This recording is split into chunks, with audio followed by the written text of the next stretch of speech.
এই সকাল হতে হতেই মেয়েকে টিফিন করে দিতে হয়, কিছু না কিছু ভালো করতেই হবে।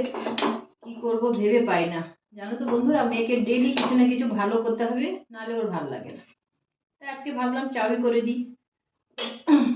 চলো ওকে দিয়ে দিই খেতে। এই চাউ করেছি দেখো।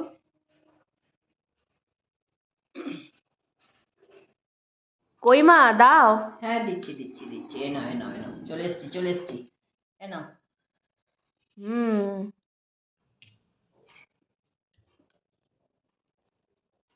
কেমন হয়েছে বাবু? খুব ভালো আছে, ভালো হয়েছে? খুব টেস্টি।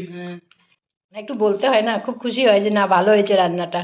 খাবো, খাচ্ছিলাম, খেয়ে বলতাম, কিন্তু খুব ভালো হয়েছে। ঠিক আছে মা আজকে মনে হচ্ছে নুডলসটা একটু অন্যরকম ভাবে বানিয়েছো। হ্যাঁ, আজকে অন্যরকম বানিয়েছি। আজকে প্লেন করেছি, আর একটু আলু, ফুলকপি, বিনস, মটরশুঁটি, কর্ন দিয়েছি একটু, আর বাদাম দিয়েছি। ব্যাস এই কটা দিয়ে করেছি। আর আজকে plain গাজর আর বাঁধাকপি দাওনি? হ্যাঁ হ্যাঁ, গাজর বাঁধাকপি দিই, ডেলি ওটা দিয়ে করি তো তোর ভালো লাগে না, তাই এভাবে করেছি। ভালো হয়েছে তো? হ্যাঁ খুব ভালো হয়েছে, খুব ব্যাস, আর টেস্টি। একটু সস দিয়েছি, আর কিচ্ছু দিইনি, প্লেন একদম করেছি। আর এমনিও শনিবার আজকে নিরামিষ, পেঁয়াজ টেয়াজ দেবো না, রসুন দেবো না, কিচ্ছু দেবো না, তাই এভাবে করেছি। পেঁয়াজ রসুন ছাড়া এত সুন্দর হয়েছে খেতে। হ্যাঁ, তো ঠিক আছে বন্ধুরা, ও খাক। দেখা হচ্ছে অন্য একটা ব্লগে। বাই। বাই।